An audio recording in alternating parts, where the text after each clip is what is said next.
यदि आप इस चैनल से नए जुड़े हैं तो चैनल को सब्सक्राइब करके बेल आइकॉन प्रेस कर देना, ताकि आने वाली हर कहानी के नोटिफिकेशन आप तक पहुंच सके। और कहानी जैसी भी लगे हमें कमेंट करके जरूर बताइएगा। ये कहानी 1995 की है। तब मैं रवि जूनियर लोको पायलट की तौर पर मध्य प्रदेश में मुझे काम मिला। मैं बहुत खुश था क्योंकि मैंने जिंदगी में जो काम करने की सोची थी वही काम मुझे मिल चुका था। असिस्टेंट लोको पायलट को रेलवे में डायरेक्टली ट्रेन चलाने नहीं देते, क्योंकि रेलवे में सीनियर लोको पायलट होते हैं, वहाँ उनके एक असिस्टेंट का काम करना होता है। यानी कि इंजन में फ्यूल डालना, मीटर चेक करना, हर एक स्टेशन क्रॉस होने पर सिग्नल या टॉर्च हिलाना, और तो और रेत के डिब्बों में रेत कितना है वो चेक करना। आपको बता दूं कि रेलवे में ये रेत से भरे हुए डिब्बे क्यों होते हैं, इसलिए कि जिसे गीली और फिसलन वाली परिस्थितियों में और कर्षण में सुधार के लिए पहियों के सामने पटरियों पर गिरा दिया जाता है। यही काम होता है। जब तक आप भारतीय रेल में ऐसे जूनियर है तब तक आपको ऐसे कुछ भी काम कराए जाते हैं। मैं भी जूनियर था। मुझे पहले जिस रूट पर डाला गया था वहाँ मेरी लाइफ बहुत अच्छी चल रही थी, लेकिन 6 महीने के बाद उन्होंने जब मुझे दूसरी रूट पे डाल दिया, जो कि एक सेमी एक्सप्रेस ट्रेन थी। सच कहूँ तो अब तो मेरी लाइफ बहुत मस्त बन गई थी, क्योंकि साथ में मेरा इंक्रीमेंट भी हुआ था। अब मैं बहुत खुश रहने लगा था। ये जो मेरा रूट था एमपी के एक शहर से यूपी के एक शहर को जोड़ने वाला था। कम से कम 10 घंटे का रूट था। मेरी ड्यूटी एक साइट पर 5 घंटे की नाइट ड्यूटी थी। एमपी टू यूपी और वापस आने में 5 घंटे लगने से टोटल 10 घंटे की ड्यूटी थी। और आपको तो पता ही है, भारत में अक्सर ट्रेन का लेट होना ये आम बात है। इसलिए कभी कभी ड्यूटी पर 10 घंटे की जगह 12 घंटे भी हो जाया करते थे। और कभी कभी दूसरी ट्रेन पर मुझे असिस्टेंट लोको पायलट का भी काम करना पड़ता था। मैं बस एक बात से थोड़ा दुखी था कि मुझे नाइट ड्यूटी में डाला था, पर कहीं ना कहीं खुशी भी इस बात की थी कि मेरी सैलरी अब बढ़ चुकी थी। मेरा घर परिवार एकदम अच्छा चल रहा था। साथ ही मेरे पिताजी का लोन वो भी आराम से खत्म हो सकता था।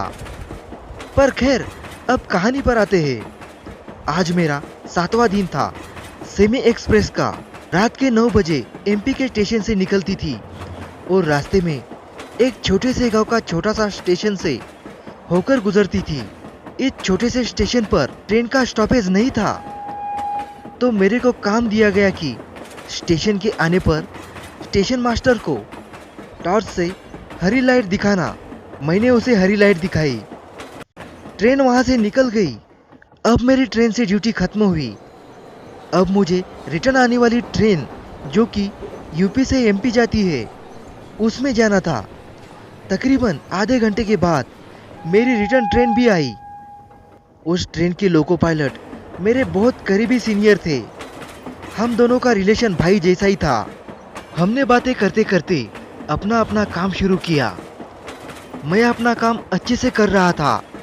मेरे ट्रेन के सीनियर भी काम अच्छे से ही कर रहे थे। मैं इंजन से बाहर निकला और ग्रीन लाइट दिखाई। हमारी ट्रेन जैसे ही उस स्टेशन के पास पहुंची तो मैं क्या देखता हूँ, बाहर सिग्नल एक्सचेंज करने वाला कोई भी नहीं था। वहाँ उस वक्त ना ही स्टेशन मास्टर खड़ा था और ना ही कोई सिग्नल एक्सचेंज करने वाला। उसी वक्त मैंने देखा हमारी लाइन का जो रेलवे ट्रैक है उसका सिग्नल तो ग्रीन ही है। मैंने तुरंत ही अपनी तरफ से ग्रीन सिग्नल दिखाया।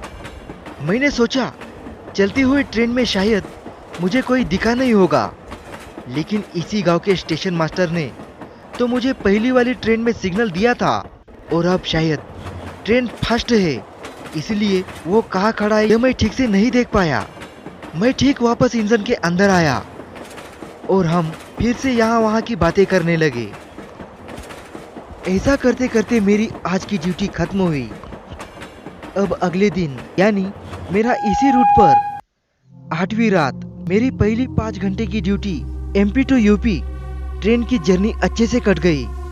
और फिर रिटर्न जाने वाली ट्रेन में मेरे अच्छे और सच्चे सीनियर मेरे साथ थे। आज ट्रेन थोड़ी लेट हो चुकी थी और यहाँ से लेट छूटने वाली भी थी। मेरे सीनियर ने कहा, चल यार रवि, अभी खाना खा लेते हैं, फिर एमपी जाकर सीधा सो जाएंगे। मैंने कहा, ठीक है सर, अभी खा लेते हैं। हम तुरंत खाना खाने बैठ गए।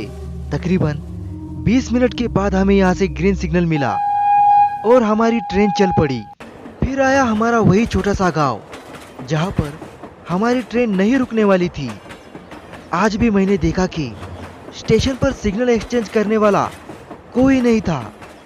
ट्रैक के सिग्नल देखे वो ग्रीन ही थे, लेकिन इस स्टेशन पर कोई क्यों नहीं है, ये मुझे बिल्कुल भी समझ में नहीं आ रहा था। मैं यही सोचते सोचते इंजन के कैबिन के अंदर आकर बैठ गया।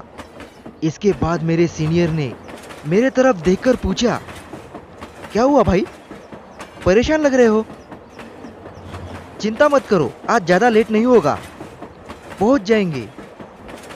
मैंने कहा, सर घर जाने की नहीं, ये जो अभी स्टेशन गया है इसके बारे में ही सोच रहा था। उन्होंने कहा, इस स्टेशन के बारे में तुम क्या सोच सकते हो? मैंने कहा, मुझे कल का तो पता नहीं, लेकिन आज मुझे ऐसा लगा कि इस स्टेशन पर सिग्नल चेंज करने वाला कोई नहीं था। मैंने जितना मुझसे होता है हर जगह देखा, लेकिन कोई नहीं दिखाई दिया। हालांकि अंधेरा तो था। इस बात पर लोको पायलट ने कहा, मैंने देखा था कि ट्रैक का सिग्नल तो ग्रीन ही था। मैंने तुरंत कहा, सर सिग्नल तो ग्रीन ही था, लेकिन इस स्टेशन मास्टर को हर एक ट्रेन सिग्नल एक्सचेंज करने की ड्यूटी सही से निभानी चाहिए। वैसे बाकी स्टेशनों पर तो कोई प्रॉब्लम नहीं हो रही। वहाँ के हर एक सिग्नल मास्टर अपनी अपनी टॉर्च से सिग्नल दिखा रहे हैं। मेरे सीनियर ने कहा, अरे यार रवि, उन्होंने सिग्नल दिखाया होगा, छोटा सा स्टेशन है, अंधेरे की वजह से शायद तुम्हें नहीं दिखाई दिया होगा। इसके बाद मैंने कुछ सोचकर कहा, एक मिनट, मैं गार्ड से पूछकर देखता हूँ। मैंने वायरलेस से गार्ड को पूछा। उन्होंने भी मुझे यही बताया कि उन्हें कोई ठीक से दिखाई नहीं दिया था। लेकिन हमारे लोको पायलट ने हम दोनों को कहा, अरे उन्होंने सिग्नल दिया होगा, अंधेरे की वजह से आपको ठीक से नहीं दिखा होगा। मुझे लगा शायद सर ठीक कह रहे हैं। इसके कुछ ही घंटों बाद हमारा स्टेशन आ गया और हमारी ड्यूटी खत्म हुई। दोस्तों, आप सबको पता ही होगा कि हमारे भारत देश में 2 कंपनी के इंजन बनते हैं, एक अल्को लोकोमोटिवेस और दूसरा ईएमडी कंपनी का लोकोमोटिव। ये ईएमडी कंपनी का इंजन दिखने में बस जैसा लगता है। इसमें इंजन का डैशबोर्ड विंडो आगे होता है, लेकिन वही दूसरी ओर अल्को लोको का डैशबोर्ड विंडो साइड में होता है। अगले दिन हमें एक ईएमडी इंजन मिला। आज मेरा ड्यूटी का 9वां दिन था। वही वापस जाने वाली ट्रेन आज भी थोड़ी लेट ही चल रही थी।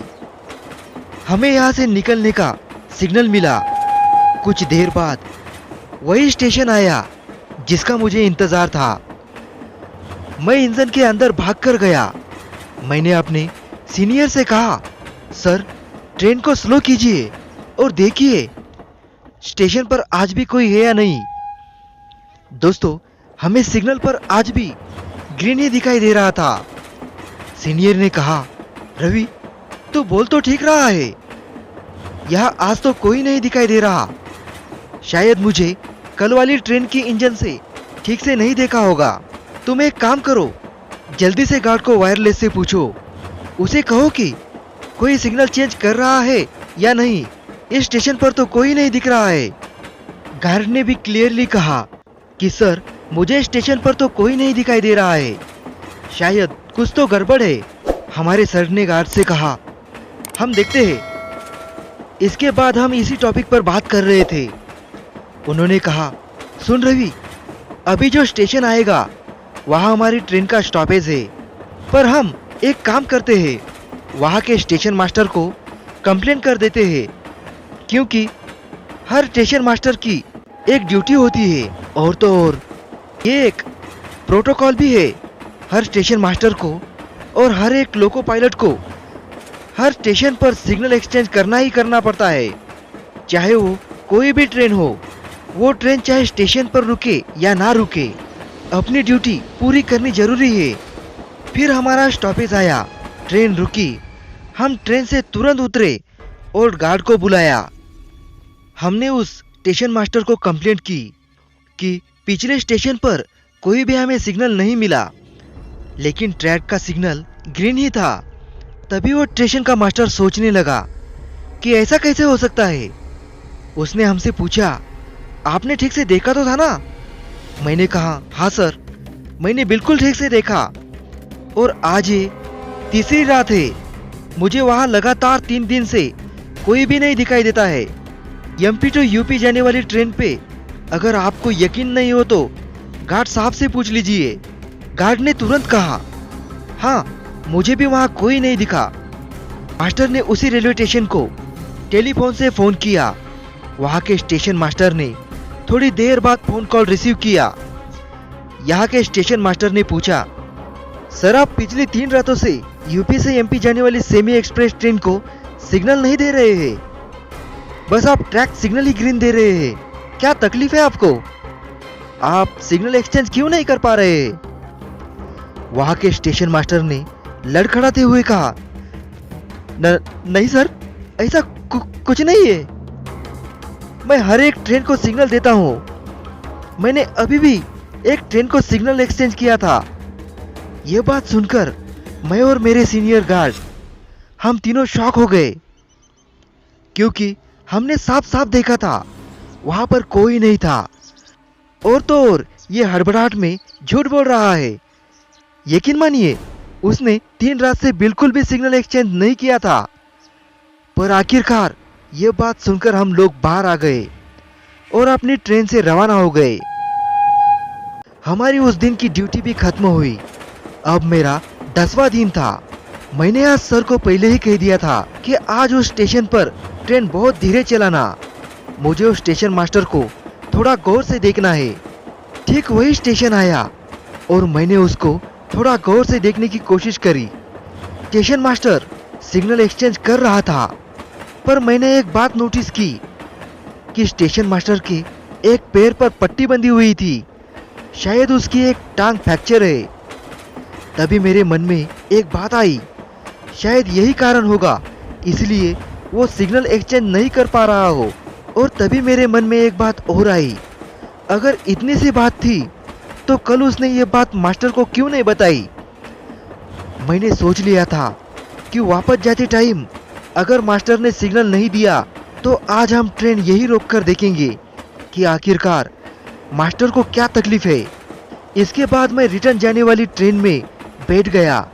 मैंने अपने सर से कहा कि सर, आज दूध का दूध और पानी का पानी करते हैं। आज आप फिर से ट्रेन स्लो ही रखना। अगर हमें वहाँ कोई नहीं दिखा तो आप ट्रेन को रोक दीजिएगा। मैं खुद उतर कर देखूंगा कि आखिरकार दिक्कत क्या है। दोस्तों, वही हुआ जो कि मैंने सोचा था। इस स्टेशन पर कोई भी नहीं था। मैंने ट्रेन रोकने को कहा और ट्रेन रुक गई। मैं स्टेशन पे उतरा और सीधा मास्टर के कैबिन में चला गया। स्टेशन एकदम सुनसान था। चारों तरफ गुफ्त सन्नाटा, एकदम शांत माहौल। मास्टर का कैबिन अंदर से लॉक था, विंडो भी बंद थी। मैं 5 मिनट तक लगातार चिल्लाता रहा, अरे ओ साहब, कोई है अंदर? कहाँ चले गए हो? हेलो। गुस्से में मैंने गालियां भी दी, लेकिन वो मास्टर बाहर नहीं आ रहा था। मैं सोचने लगा, ये कैसा अजीब आदमी है, अपनी ड्यूटी के टाइम सो रहा है। मैं ठीक जनरेटर कैबिन की तरफ गया, वहां पर भी कोई नहीं था। टिकट काउंटर की तरफ गया, वहां पर भी कोई नहीं था। प्लेटफॉर्म पर एक छोटा सा होटल था, वहां भी देखा, पर वहां भी कोई नहीं था। नहीं समझ आ रहा था कि आखिरकार सब के सब कहाँ गए। मैंने वहां पर एक बात नोटिस की कि वहां पर स्टेशन मास्टर के कैबिन को छोड़कर और कहीं भी किसी भी जगह लाइट नहीं है। सिर्फ मास्टर के कैबिन में ही लाइट ऑन थी। मैं भागकर कैबिन की तरफ गया। कैबिन का दरवाजा, जो कि नया नया बनाया था, वो दरवाजा टूटा हुआ था। दरवाजे पर कुछ छेद भी बने हुए थे। मैंने बिना किसी आवाज के एकदम चुपचाप उस हॉल के अंदर से देखा। दोस्तों, मैं क्या देखता हूँ, कैबिन के अंदर दो आदमी, किसी ने हाथ पैर बांधकर मुंह पर पट्टी बांधकर नीचे बिठा रखा है। यह सब देख मैं अचानक डर गया कि आखिर ये क्या है और ये कैसे हो सकता है, और तो और ये सब किसने किया होगा। मैं बिना सोचे समझे उस दरवाजे को तोड़कर अंदर चला गया।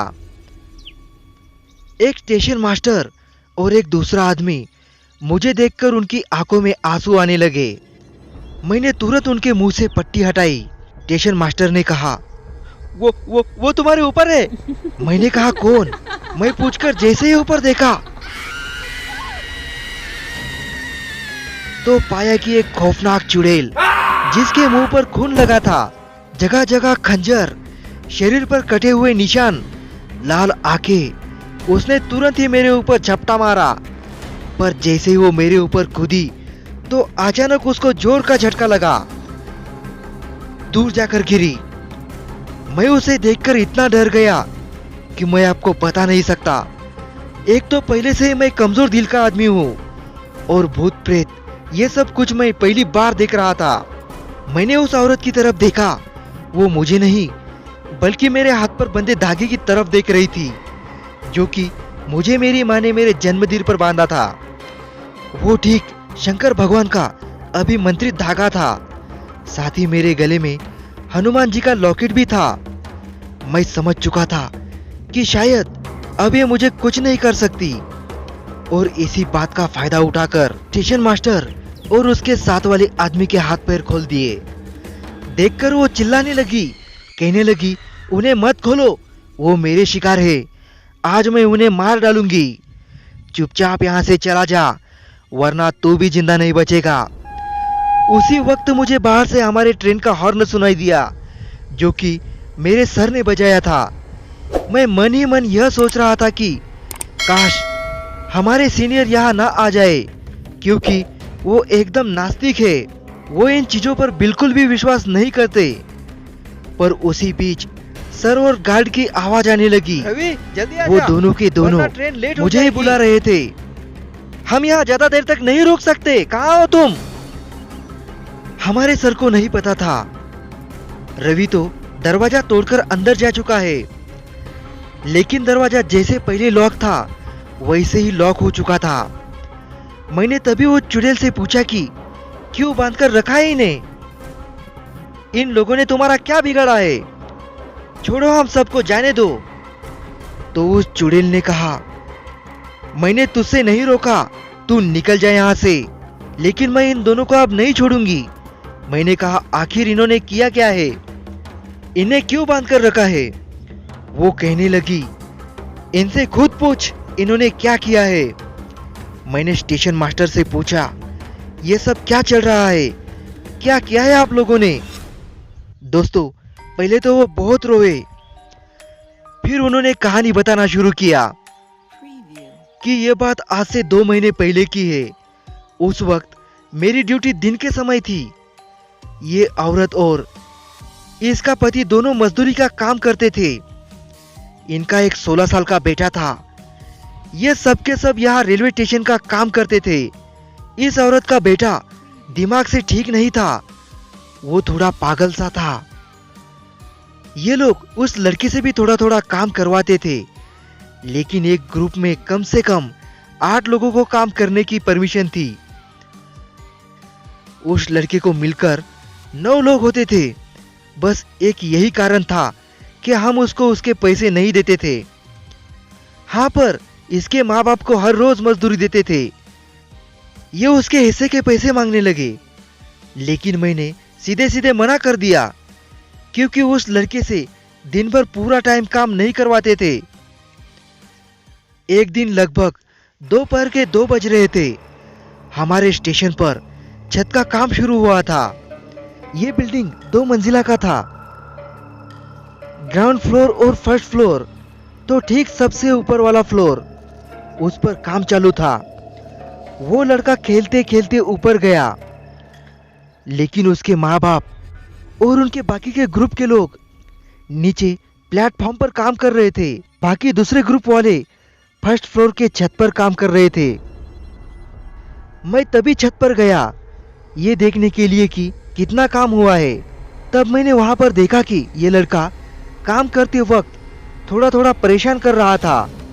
वो अक्सर ऐसा कई बार करता था, तो कई बार मैं उसको डांट कर नीचे भगा देता था, लेकिन वो लड़का थोड़ी देर के लिए भाग जाता, फिर वापस आकर परेशान करता।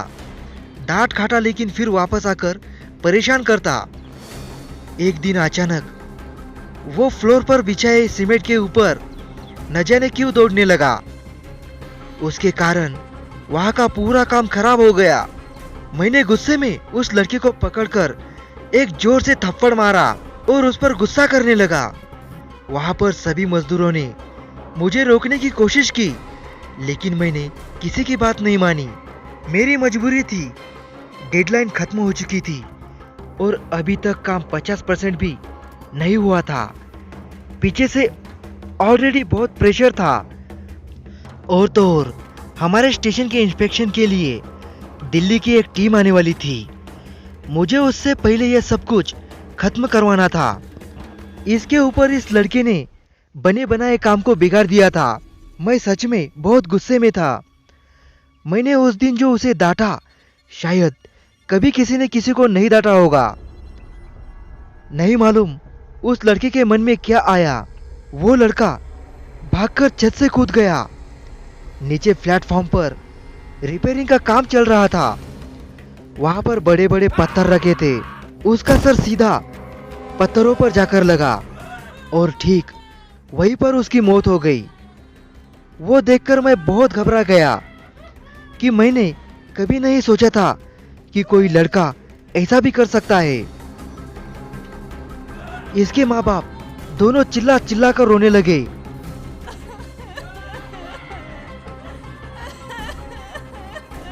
थोड़ी ही देर बाद वहां के एक मजदूर ने मुझसे कहा कि साहब, इनका मुंह बंद करा दीजिए वरना आपको जेल हो सकती है।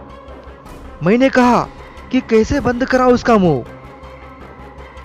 उसने मुझसे कहा कि सर, ज्यादा से ज्यादा पैसे देकर इस लड़के की लाश को ठिकाने लगाना होगा और जल्दी से इस स्टेशन का काम खत्म भी करवाना होगा।